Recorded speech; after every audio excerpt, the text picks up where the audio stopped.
한국 축구 국가대표팀 주장 손흥민을 협박해 금품을 뜯어낸 일당이 구속됐습니다.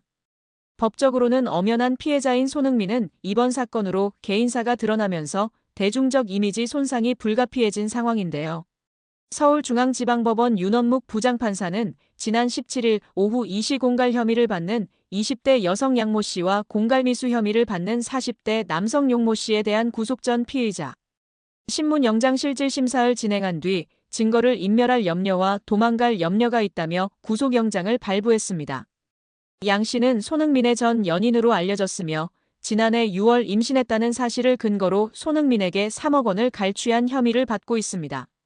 경찰에 따르면 양 씨는 춘천 손흥민 축구센터에 태아 초음파 사진을 보내며 임신 사실을 폭로하겠다고 협박한 뒤 돈을 받고 나서는 임신 사실을 외부에 알리지 않겠다는 취지의 각서를 작성한 것으로 전해졌습니다.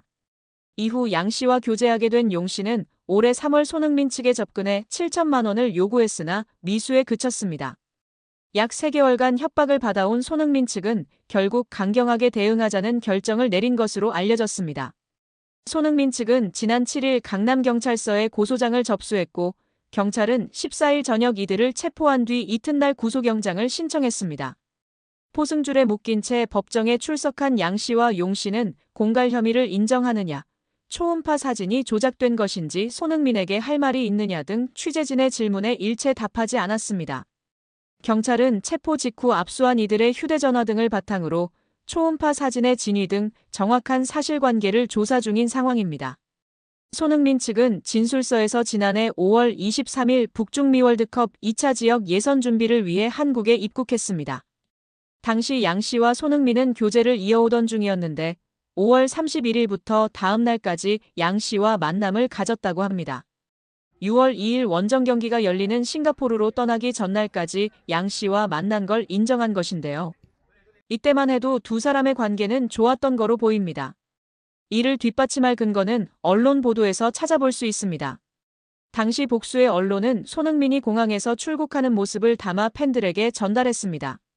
이때 손흥민 왼쪽 손가락에 반지를 낀 모습이 포착됐습니다. 문제는 약 한 달쯤 지나 발생하였습니다.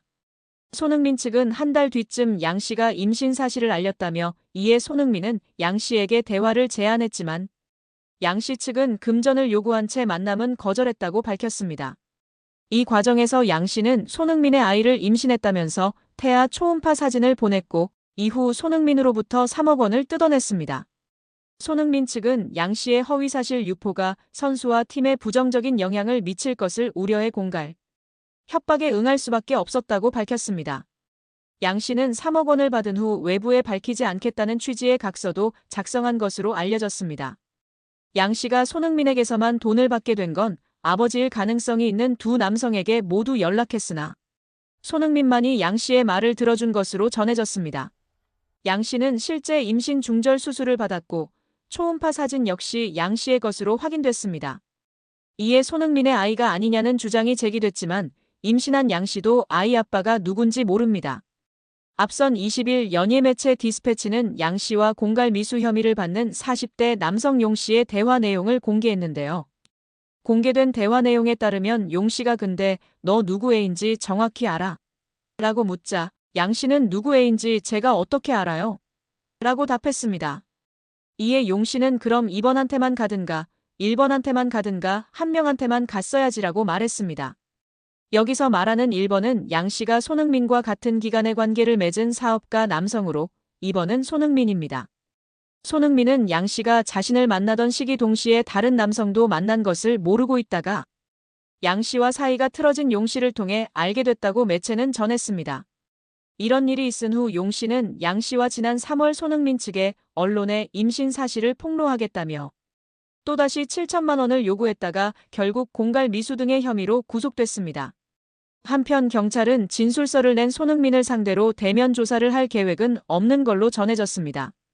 여자가 누구인지 정확한 신상 정보를 수사기관에서 공개하지 않을 전망이나 공갈 혐의로 구속을 앞두고 있어 많은 네티즌들이 그녀의 신상을 캐내려고 안달이 난 상황입니다. 현재까지 알려진 바로는 20대 모델계 종사자인 양모 씨로 알려졌으며 정확한 나이, 이름, 얼굴 사진, 인스타 정보는 확실치 않은 상황이라고 합니다. 다만 일부 커뮤니티 글들 속에서 피의자 이름이 양민이라는 사실이 언급되긴 했으나 일부 광고를 위한 가짜로 만들어낸 인스타 주소이기도 하는 등 해프닝이 발생하고 있습니다.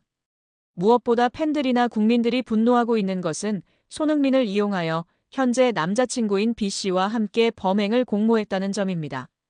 전 연인이었던 사람이 현재의 남자친구와 전 연인을, 그것도 유명 스포츠 국민 스타인 손흥민을 이용하고자 했다는 것입니다.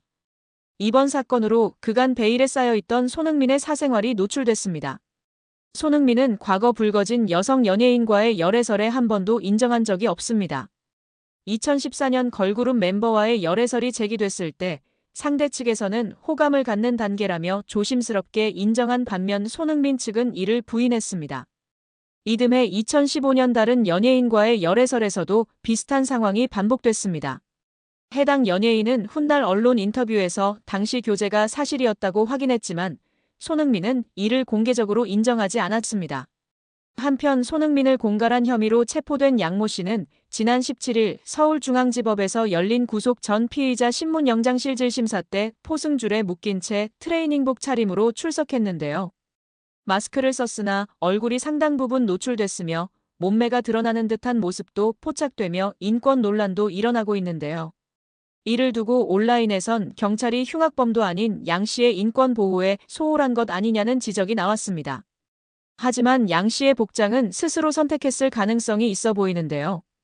국내 언론사들의 취재를 종합하면 구속심사에 참석한 양 씨의 복장은 검거 당시 복장이 아니었던 것으로 알려졌습니다. 호송 전 자신의 옷으로 갈아입은 것으로 추정되고 있습니다. 경찰 수사 단계에선 구속 피의자라도 따로 복장과 관련한 규정을 두지 않으며 검거 이후 피의자에게 옷을 갈아입을 기회를 주기도 하는데요. 한 경찰 관계자는 적어도 경찰에서 관할할 때는 무조건 자율복장이라고 설명했습니다. 양 씨가 모자를 쓰지 않은 점 역시 경찰에 따로 요청하지 않은 결과로 추정됩니다. 통상 경찰은 취재진 앞에 서는 피의자가 요청할 상황을 대비해 모자를 구비해둔다고 합니다. 이날도 상표를 가린 모자 2개가 준비돼 있던 것으로 알려졌으며 같은 날 영장심사를 받은 공범 용 씨의 경우 경찰의 요청에 모자를 써 얼굴을 가렸다고 합니다.